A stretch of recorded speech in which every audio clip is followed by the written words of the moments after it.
Please, stay quiet and follow me." The black single father whispered the words to the billionaire just as she reached for the door of the waiting car. In his hand was a small leather notebook worn at the edges filled with 7 weeks of careful observation. Vivian Cole almost laughed him off as a man losing his nerve. Then he opened the notebook, pointed to a name, and spoke it aloud, the name of the man she was about to marry. 10 minutes later, she stood frozen, realizing her perfect life had been a trap built long ago. The estate sat on 26 acres of cultivated quiet, the kind of quiet that money buys and silence enforces. Inside the main house, Vivian Cole woke at 5:15 every morning, the same way she had for the past 11 years, by the chime of a custom alarm calibrated not to startle because being startled wasted seconds, and seconds in Vivian's world had a price tag. By 6, she had reviewed 2 earnings reports and approved a press release. By 6:30, she was walking the stone path through her garden, a path that bent gently around hedges trimmed to within a quarter inch of identical. She walked it the same way every morning, and every morning her route passed a small stone bench beside a maple tree. She never sat on it. She had not sat on it in 7 years.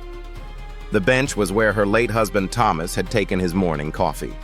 After he died, she had ordered the gardeners to leave the bench exactly where it was and to never clean it. Leaves gathered on it through autumn. Snow piled on it through winter.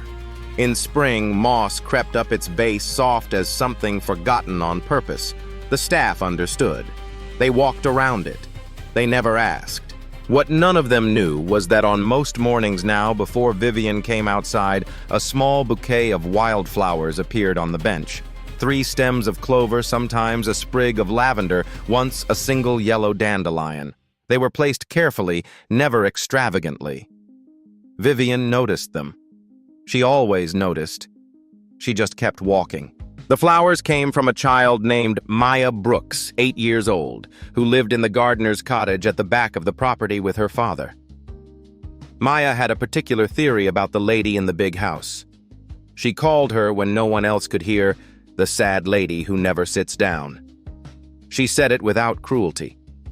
To Maya, it was simply a fact, the way a cardinal was red and a robin had a worm in its beak. Maya's father, Elias Brooks, watched all of it from a careful distance. He had been working the gardens for nearly 3 years. In that time, Vivian had spoken 11 full sentences to him.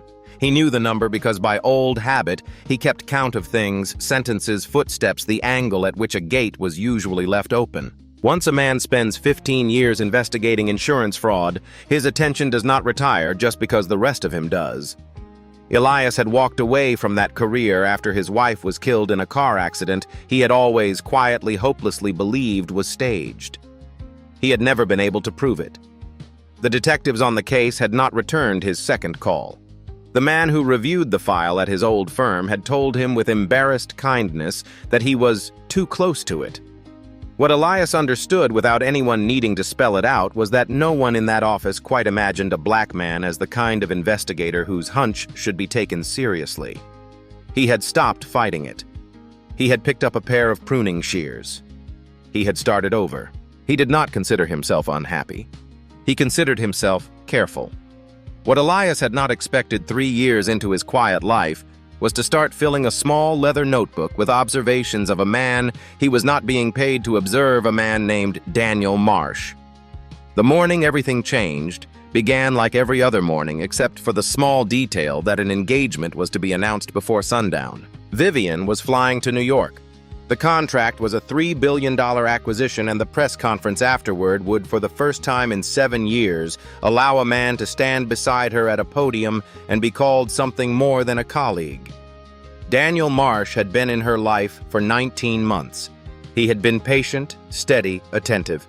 He had remembered the names of her board members and her late husband's brother. He had never once in all that time asked her to sit on the stone bench. At 7:40, the car pulled into the front drive. Vivian came down the steps in a charcoal coat, her phone already at her ear. The driver opened the rear passenger door for her, and that was the moment Elias stepped out from behind the boxwood hedge near the gate. "Please," he said low enough that only she would hear, "stay quiet and follow me." She turned. For a fraction of a second, she did not recognize him. Then she did, and her first instinct was the one her assistants had trained her to use: redirect, dismiss, keep moving. She had a plane to catch. She had a man waiting at the other end of it. 5 minutes, Elias added. That's all. If at the end of 5 minutes you think I'm out of my mind, you can fire me before you get on the plane. It was the steadiness that stopped her, not the words. People begged her for things every day, and she could read panic the way other people read weather. This man was not panicking. He was holding something out toward her, a small leather notebook, soft at the corners, the kind of object that has lived in a back pocket for a long time. She glanced at the car. The driver was watching them, his hand still resting on the door handle, his left hand. Her regular driver, Henry, had a habit she had stopped noticing years ago. He opened doors with his right hand always. The man at the curb was not Henry. Walk with me, Elias said. Just to the hedge. The driver will assume we're discussing the rose bushes. She walked with him. Behind the hedge, he opened the notebook. The pages were not the pages of a man who had panicked. They were dated, cross-referenced. Each entry tightly written in pencil with small marks in the margins that meant something only to the writer. For the past 7 weeks, Elias told her, I've been writing down things I noticed. Things I told myself were probably nothing. Mr. Marsh told you he was in Boston 3 Tuesdays in a row. His car never left the garage on any of those nights. A man in a gray sedan came to see him 3 times, always when you were out of the country, always at night, always met him in the greenhouse. Twice, Mr. Marsh stepped into the rose garden to make a phone call. Both times he stood in the one corner of the lawn that the security cameras don't reach. I know which corner because I trim it. Vivian held very still. This morning, he went on, your regular driver received a text message at 5:43 telling him not to come in. The text was not from your phone. The car at the curb is not from your service. The man holding the door is wearing cologne, a cologne my daughter could smell from the kitchen window. Your usual driver wears nothing but soap. And the man at the curb is opening the door with his left hand, which means his right hand is occupied with something he does not want you to see. He turned a page. He pointed to a name written in neat block letters at the top, and he said it aloud. Daniel Marsh. I'm not certain what they're planning, but I'm certain of one thing. That car is not taking you to the airport. For a long moment, Vivian Cole did not move. A part of her, the part that ran a company of 14,000 people, was already cataloging reasons this could not be true. Daniel had passed her background check. Daniel had cried at his sister's wedding last spring. Daniel had built a foundation for childhood literacy with money she had not asked him to spend. The list was long, and every item on it was a brick in a wall she had been building without knowing it for 19 months. Another part of her older, harder, the part she usually saved for conference tables, looked at Elias's notebook and saw the simple fact that no one falsifies a notebook like that to extort a gardening salary. She did the only thing that would buy her time without committing her to anything. She walked back to the car.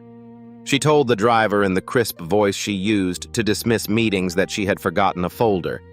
She would be 5 minutes. He should wait. He nodded. He did not meet her eyes. Inside the house, Vivian did not go to her office. She went to the small back staircase the staff used, took out her phone, and called her assistant, Margaret, on a number that did not route through the main system. Margaret had been with her for 9 years and was the only employee of the house who Vivian trusted with anything she could not afford to be wrong about. The conversation lasted 90 seconds. When it ended, her hand was so steady it frightened her. Henry, her regular driver, had received a text at 5:43 that morning. The text had come from a number that on the surface looked exactly like Vivian's, except for a single transposed digit. Henry had thanked the sender for the day off. He had not thought to call and verify because Vivian had never given him reason to. The flight plan filed with the private aviation office had been amended at 3 the previous afternoon. The destination was no longer Teterboro. It was a small private airfield in the next county over one Vivian had used exactly once 4 years ago for a board retreat she had since forgotten. She set the phone down on the banister. Then she walked very calmly out the back of the house, through the garden, past the stone bench without looking at it, and into the greenhouse where her white orchids grew. Elias was already there. He did not speak. He simply walked to the back row of plants to a shelf where the grounds team stored fertilizers and slid out a small black hard-shell suitcase. He set it on the potting bench and stepped back. She opened it. Inside, neatly arranged, lay a passport bearing her photograph and a name that was not hers, Helen Cross. A one-way ticket to Lisbon. 2 cell phones, both untouched, still in their plastic. And in a slim envelope beneath everything else, a stack of cash thick enough to weigh the suitcase noticeably to one side. "They were not going to kill you," Elias said, his voice quiet. "Not at first. They were going to make you disappear voluntarily. The story would have been that the pressure of the merger broke you, that you ran, that you sent emails to the board written from somewhere overseas, severing ties. By the time anyone looked seriously, your shares would already be in motion." Vivian touched the passport with one fingertip. The photograph was at least 4 years old, taken from a publicity shoot for a magazine that had since gone out of business. Whoever had built this had been thinking about it for a long time. In the controlled, measured center of her chest, something very precise and very old began to crack. There is a particular irony in the lives of people who succeed early and never stop. They become extraordinary readers of markets, of trends, of weakness in a competitor's quarterly report. They learn to spot a bad deal 3 sentences into a pitch, and then somewhere along the way they begin to believe without ever saying it aloud that the same eye must surely work on people. It rarely does. Markets leave traces. People leave only what they choose to leave. And the truly dangerous ones know that a woman who has been right for a decade will eventually stop checking her own instincts. Why would she? Her instincts have been correct. That is the door the patient predator waits beside. Not the door of the naive, the door of the practiced. The woman who is sure she would never be fooled is the woman who has stopped looking for the seam in the wallpaper. The frightening truth is not that intelligent people get deceived. It is that intelligence by itself is no protection at all. What protects a person is the willingness to remain a little uncertain and the humility to listen when an unlikely voice asks very quietly for 5 minutes of her time. There is a stone bench in Vivian Cole's garden. For 7 years, no one has sat on it. Each morning she has walked past it, the way one walks past a thing that is no longer there. Perhaps each of us keeps a bench like that somewhere. A truth we have learned to step around. A name we no longer say aloud. A door we close gently every time we leave the house, telling ourselves we have only forgotten to open it. The question is not whether we see it. The question is how much longer we will keep walking past. By the time Vivian came back out of the greenhouse, she had already decided how the morning would end. She did not run. She did not call the police from the driveway.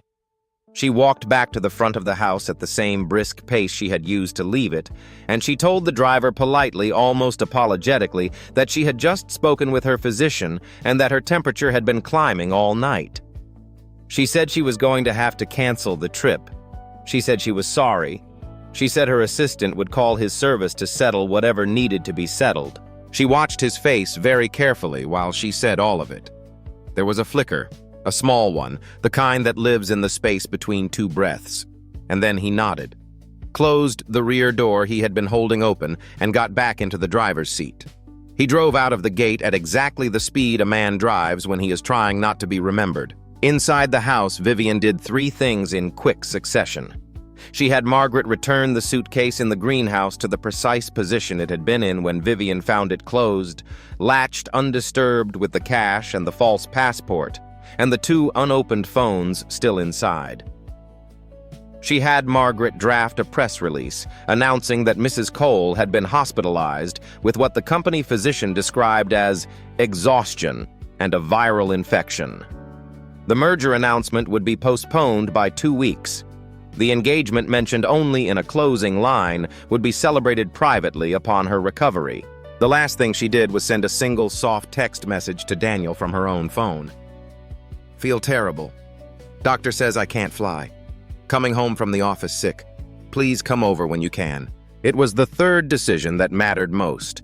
She wanted Daniel to believe that the morning had not gone wrong because of him, that the morning had simply gone wrong because she had gotten sick. She wanted him to find the suitcase still in the greenhouse exactly where it belonged the next time he went to look for it. She wanted him to spend the next 2 weeks believing that the only thing he had lost was a single window of opportunity, and that another window would open. A man who believes he has been delayed will continue with his plan. A man who believes he has been discovered will run. Vivian needed him to stay. Daniel arrived at the estate within the hour, his face arranged in the precise expression of a worried fiancé. He brought lilies. He sat by her bedside in the upstairs guest suite where Vivian had moved under the pretext of needing rest, and he held her hand for nearly an hour while she let her eyes flutter closed and listened to him breathe. She had not slept. She had spent the morning after Elias closed the suitcase in the greenhouse on a quiet phone call with the senior partner of a law firm she had used only twice in her life, the firm she trusted because the senior partner was the kind of man who did not own a cell phone. By the time Daniel arrived with his lilies, Vivian Cole had already authorized a forensic review of every account that bore her signature. What came back over the following 5 days was the architecture of a long, quiet theft. Daniel had been added to her life insurance policy as a contingent beneficiary 3 months earlier by way of an amendment she had no memory of signing. The signature on the document was hers. It was also not hers, a careful imitation, the kind that holds up to a passing glance and crumbles under a forensic loop. There were small wire transfers, none individually large enough to trip an alert, all of them ending eventually at a shell company registered in Delaware. The shell company had a single director of record, a man named Howard Pell, whose name Vivian recognized from a deposition 4 years ago. Howard Pell was a lawyer. His specialty in the polite phrasing of the legal industry was asset relocation. In plainer language, he was a man who helped wealthy people disappear with all of their money intact when their lives became inconvenient. Vivian read the report twice, set it down on her desk, and looked at the wall for a long time. She did not cry. She did not call anyone. She walked downstairs to the kitchen, made herself a cup of tea, and carried it out into the garden. She did not sit on the stone bench. She did, however, stop in front of it. She stood there for perhaps a full minute before she turned and walked back to the house. That night, very late, she did something she had not done in 19 months. She tested someone. She walked into the greenhouse a little before midnight, set a leather envelope on the potting bench beside the orchids, and walked out without disturbing anything else. The envelope contained $50,000 in cash, sorted neatly into bands of $2,500. There was no note. There was no instruction. There was only the kind of money a man working a gardener's salary would think about, the kind of money that if it disappeared would be very difficult to ever ask after. She had installed a small camera in the rafters that afternoon. She watched the feed from her bedroom on a tablet that was not connected to her main network. At 6:15 the next morning, Elias came into the greenhouse with his thermos and his clippers. He set them down. He saw the envelope. He did not look around for a camera because a man who is being tested either knows he is being tested or does not, and looking around for the camera would in either case change nothing. He did not open the envelope. He sat down on the wooden stool by the workbench and held the leather in both hands for perhaps 2 minutes. Then he reached into his coat pocket, took out a small notebook, a different one smaller than the one Vivian had seen before, and tore out a page. He wrote on it for a moment. He folded the page in half, slid it under the leather flap of the envelope, and went out to begin his morning. When Vivian came down at 7, the envelope was exactly where she had left it. She opened the flap and unfolded the note. "If you need to test me," it read, "please test me by asking. I won't sell myself for money. And I'm not helping you for it either." Vivian stood in the greenhouse for a long while, the note open in her hand, the orchids breathing their faint, clean scent around her. Somewhere in the back of her chest, a small, unfamiliar weight was forming. It was not gratitude. It was something more inconvenient. It was the discovery that a person she had never properly looked at had been more honest with her in 2 minutes of writing than the man she had agreed to marry had been in 19 months. She did not see Elias again until that afternoon. When she did not mention the envelope. She asked him instead what his daughter's name was. He told her. It was the first time she had ever asked. The dinners with Daniel began 3 nights later. There were 4 of them across the following week, each one more elaborate than the last, each one a small theater piece staged on the long oak table in her dining room. Daniel chose the wines. Daniel chose the music. Daniel told her stories about Italy, about the chapel near Lake Como where he wanted to be married, about the way the light fell on the lake in late afternoon. He was an excellent storyteller. Vivian had always found this charming. She had never until that week asked herself why a man who told such consistently beautiful stories had so few of them that involved anyone he was no longer in contact with. She watched him pour her wine. She watched the small, practiced way his hand cupped the back of her chair when he stood. She watched the rhythm of his laughter, and she understood for the first time that it had a tempo. He laughed in 3-beat phrases. He had probably never noticed it himself. The body learns its own performances and forgets that it is performing. On the 4th night near the end of the meal, he set down his glass and looked at her with the specific soft attention he had always used when he wanted her to feel seen. "You've been somewhere else all week," he told her. "I can feel it. Are you all right?" She smiled at him. She had been practicing the smile in the mirror for 6 days. "I've just been thinking," she said, "about all the things I never quite let myself look at." Something happened in his face that he could not control. It was very small. A tightening at the corner of one eye, a fractional adjustment of the mouth. If she had not been watching for it, she would not have seen it. But she had been watching for it, and she did see it.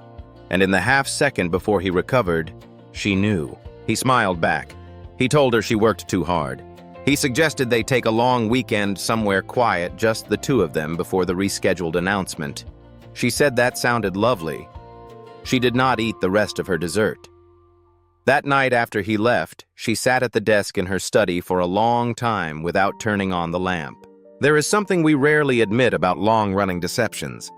It is more comfortable to imagine them as the work of monsters calculated cold, untouched by anything resembling feeling. But the most successful liars are almost never monsters. They are people who have somewhere along the way persuaded themselves that what they are doing is reasonable. Daniel had not woken up one morning and decided to ruin a woman's life. Somewhere years ago, he had probably looked at Vivian, at her wealth, at her isolation, at the way the world arranged itself around her, and felt something that was at first real enough to be confused for affection.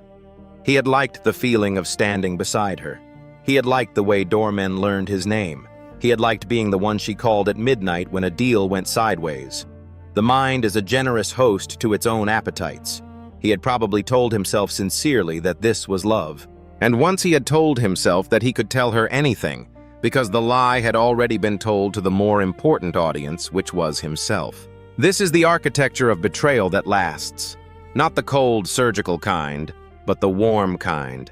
The kind that grows on the trellis of small, half-believed sentences a person whispers to themselves before falling asleep. She would want this. She owes me this. She wouldn't really share her life with me anyway. Each sentence is a brick. Each brick is laid in the dark. By the time the wall is finished, the man behind it is genuinely surprised when someone calls him a thief. What is most chilling, perhaps, is not that men like Daniel believe they are right.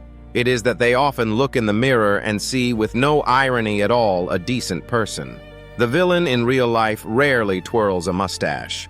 He kisses his fiancée goodnight, drives home in a German sedan, and sleeps soundly, because in the story he is telling himself he is the one who has been overlooked. 3 days later, Maya came into the garden at the wrong hour. It was just past 4 in the afternoon. The sun was that thin late autumn gold that makes ordinary things look more important than they are. Vivian had come outside to be alone. She had been pretending for almost 2 weeks now to be a woman in love with the man trying to erase her, and the strain of it had begun to show in places only she could see, in the way her shoulders sat, in the small tremor that arrived in her hands at the end of each day, in the new and unwelcome fact that she had begun to dream about her late husband again. Maya was carrying a flower, a single blue cornflower slightly bent pinched between her thumb and forefinger. The little girl walked across the lawn toward Vivian without hurry, the way children walk when they have decided something and are simply on their way to do it. She held the flower out. Vivian took it because there was no other reasonable thing to do. "Why don't you ever sit on it?" Maya asked. Vivian looked at her. The child's eyes were brown and very steady. "Sit on what?" Vivian said, although she knew. "The bench." Maya pointed. "I see you walk past it every day. You always slow down a little, but you never sit." Vivian felt the answer arrive in her throat, and she felt herself swallow it back down. Maya did not press. She was 8 years old, and 8-year-olds, when they have already asked the important question, are content to wait. "My dad says," Maya offered after a moment, "that there are some things people don't look at because they're afraid the things might still be real. But if you don't look, then you're not really living anymore either. You're just walking around." Then Maya, having delivered what she had come to deliver, turned and walked back across the lawn toward the cottage. She did not look over her shoulder. She had said what she came to say, and the rest was up to the woman holding the flower. Vivian stood there for a long time. The cornflower was very small in her hand. That night, after the house had gone dark and the staff had gone home, she walked out into the garden in her bare feet. The grass was cold and wet. She did not put on shoes because she was afraid that if she went back inside for them, she would not come out again. She walked to the bench. She brushed away the leaves. There were a great many of them, 7 autumns worth, and she brushed them away with both hands the way a person clears something off a grave. Then she sat down. She sat down on the bench her husband had loved, and she cried for a long time. She did not cry for Daniel. She cried for the woman who had spent 7 years walking around a piece of stone because sitting on it would have meant admitting that the man who used to sit there was never coming back.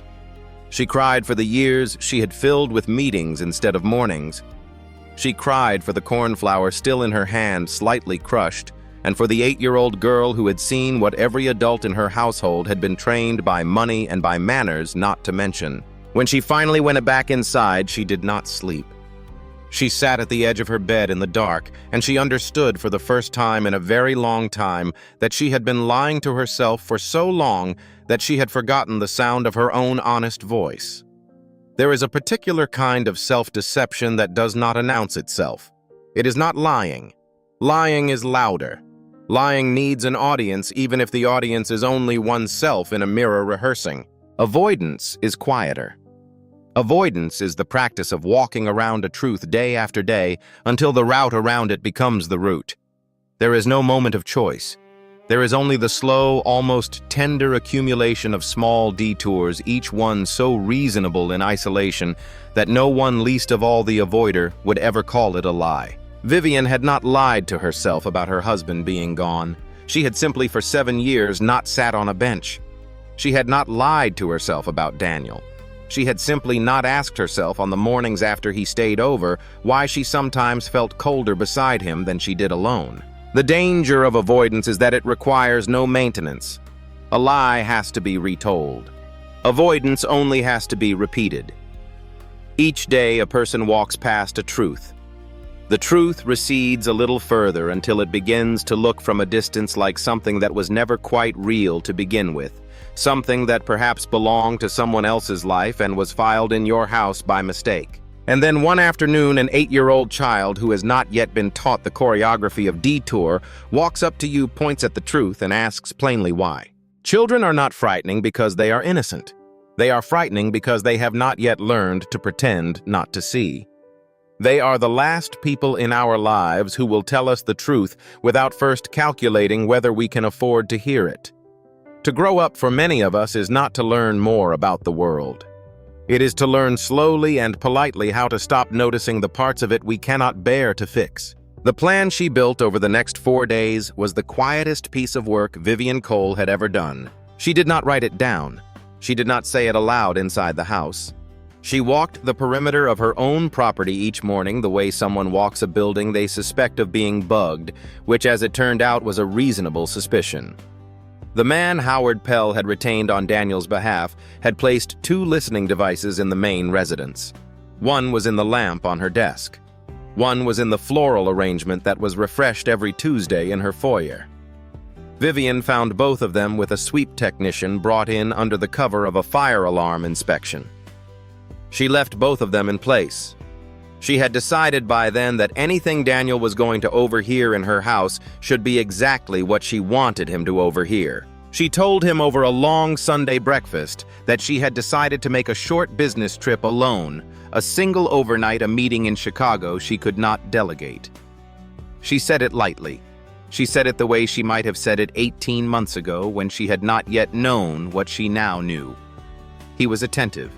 He kissed her forehead. He said he would miss her. The lamp on her desk recorded the entire conversation, and that night, alone in the study where he believed himself unobserved, he made a phone call. The call lasted 4 minutes. Vivian did not need to hear it. The fact of it was enough. The day before her supposed flight, she did something she had not in 19 months ever done. She walked alone into Daniel's private study at the back of the East Wing. Elias's notebook had mentioned almost in passing that Daniel kept a small leather-bound Bible on the lower shelf of his desk, a book he never read but always made sure was visible when guests came through. Behind the Bible against the back of the drawer was a slim metal case containing a single thumb drive. Vivian had never taken anything from another person's drawer in her life. Her hands shook as she opened it. She had spent her career delegating intrusions of this kind to lawyers, to investigators, to people whose job it was to do the things the principal could not be seen doing. There was a reason the principal stayed clean. There was a reason the principal sent other people into rooms. She took the thumb drive anyway. She slid it into the lining of her right shoe where the leather had loosened from years of wear, and she walked out of the study with her heart beating so hard she could feel it in her teeth. This was the first time in a long time that she had not asked someone else to do the dangerous thing for her. The car came at 7 the next morning. The driver was the same man who had stood in her driveway 2 weeks earlier, holding open a door with the wrong hand. She recognized him at once. He did not introduce himself. He held the door open with his left hand. He wore the same cologne. Vivian got in. She was wearing a coat into which a quiet friend at a federal agency had sewn a tracking device the previous evening. She had told no one in the household about the agency. The contact had been arranged in person by Elias, who had driven to a public library in another county and used a payphone because old habits are sometimes the only habits that still work. The car pulled out of the drive. Within 10 minutes, it had left the route to the airfield. Within 15, it was moving down a county road that ran past empty warehouses and a long, fenced lot of dead earth, where 10 years ago someone had begun to build something and given up. The driver's hands began to shake on the wheels somewhere around the 12-mile mark. Vivian watched them in the rearview mirror. "Do you have children?" she asked quietly. His eyes flicked up to meet hers in the mirror. He did not answer right away. Then, slowly, he nodded. "Good," she said.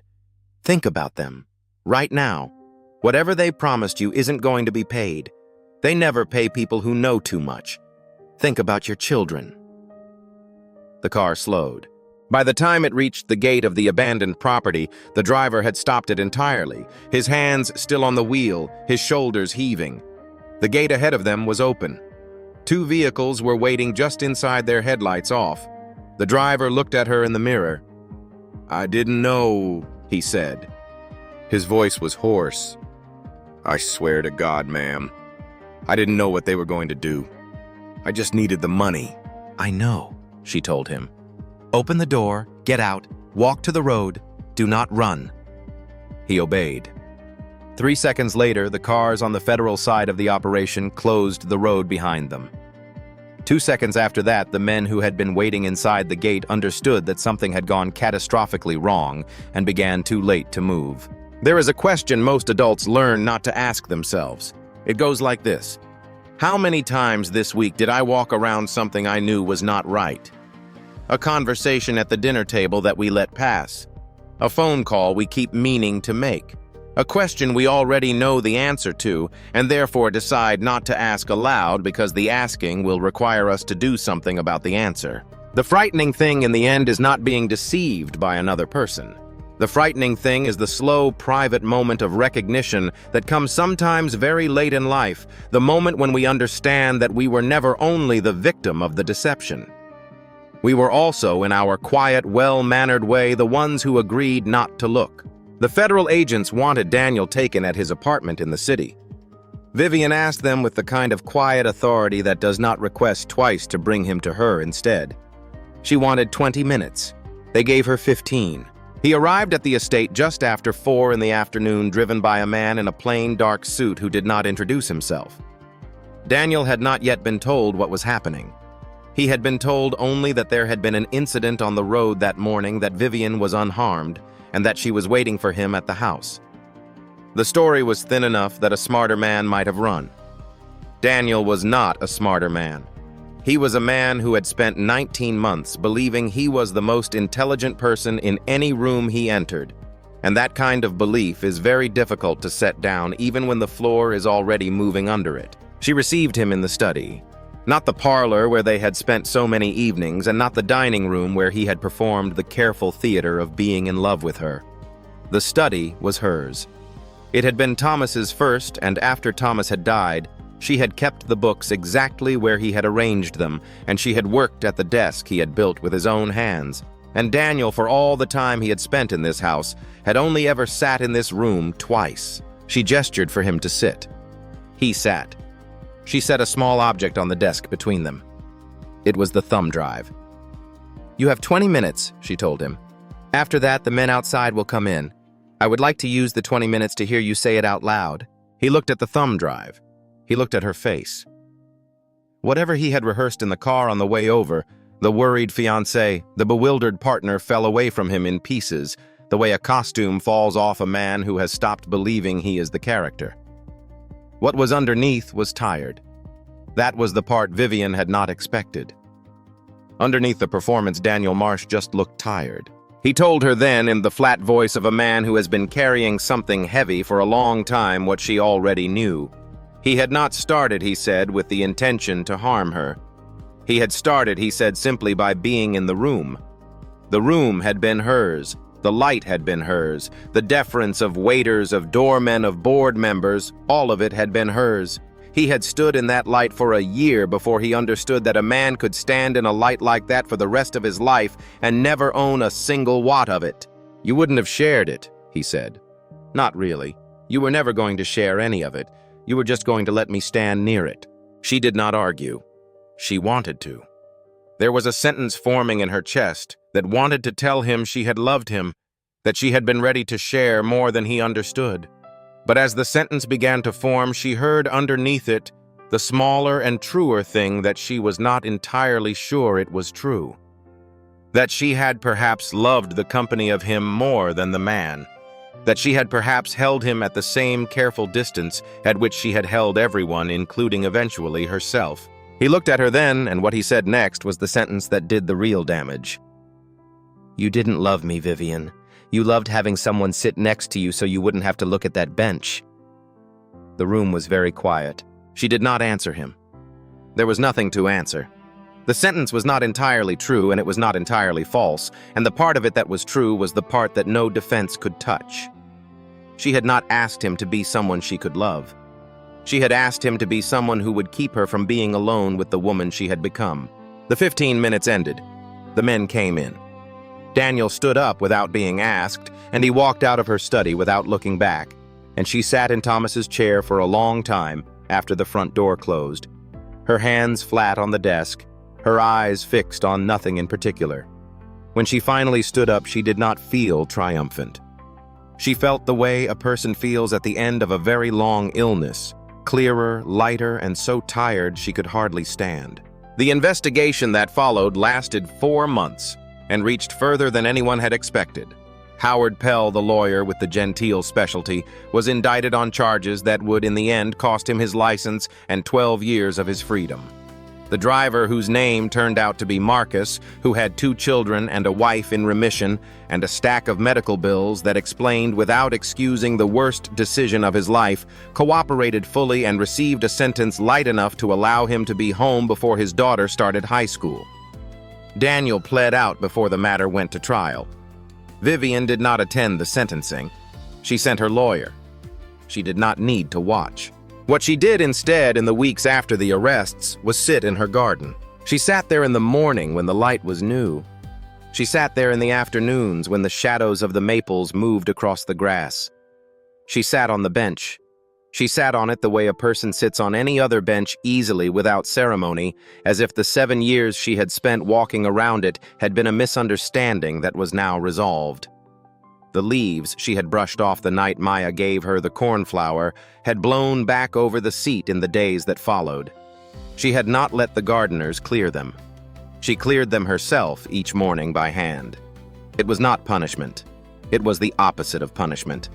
It was the small, unglamorous practice of keeping something in her life that she was no longer afraid to look at. She offered Elias work that fall of a different kind. A position at her foundation investigating cases of insurance fraud in low-income neighborhoods cases. The larger firms had no interest in cases involving people who, like Elias's late wife, had been told by the system that their suspicions were not worth a second phone call. The salary was substantial. The office was in the city. The title was generous. He thanked her. He told her he would think about it. 3 days later, he came to find her in the garden and told her with great care that he was going to stay where he was. "My wife and I used to talk about this," he said, "about what kind of life I wanted to have when I stopped doing that work. I didn't get to have it with her. I get to have it with Maya. I'd rather not lose it twice." Vivian did not press him. She understood by then that the dignity of a man who has chosen his small, true life over a larger, louder one is not something to be negotiated with. She helped them quietly instead. A college fund for Maya structured so that no one, including Elias, would have to feel that it had been a gift. A small adjustment to the cottage at the back of the property, a new heating system, a second bathroom, a window seat in the kitchen where Maya could read in the afternoons. Vivian did not ask permission for these things. She also did not announce them. The work appeared the way the wildflowers had appeared on the bench without ceremony, and Elias accepted it the way she had once accepted those flowers by not making a speech about it. 6 months after Daniel was led out of the study on a Sunday in late spring, the three of them sat in the garden together at the end of the day. Vivian was on the bench. The leaves had been cleared. There was a small woven cushion on it, now the color of wheat.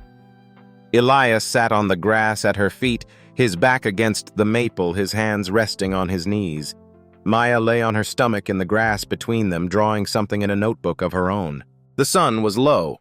The light was the kind of light that makes a person feel briefly, irrationally certain that things are going to be all right.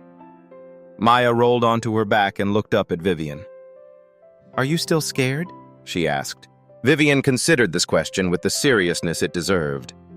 The 8-year-old girl had asked the same question in different words when she was much younger and much braver than the woman she was asking. The 8-year-old girl had also been the first person in 7 years to point at the bench and ask why. "Yes," Vivian said, "but for the first time in a very long time, I'm not scared of sitting down." She looked over at Elias. He was watching the last of the light catch the leaves of the maple. The leather notebook was on the grass beside him.